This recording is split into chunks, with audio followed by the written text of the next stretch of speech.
Ulam. That's dish. Ulam is dish. Dish.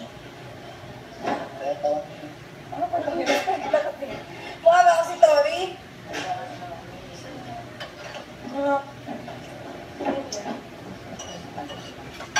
Tori, sa'yo na lang daw.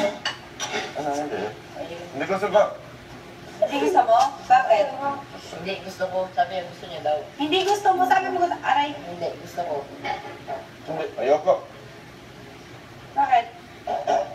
Ikaw, mas mahilig ka sa kanin kaysa sa ulam, no? Mahilig ka sa kanin, no? Kaysa sa ulam, no? Mahilig daw niya sa'yo. Hindi, kasi lagi ko siya nakikitaan ng mas marami yung kanin kaysa sa ulam niya.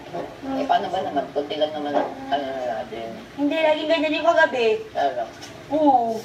Ay, gusto mo lang pawawak ko yung kay Marlon mo. Ano gusto ko siya?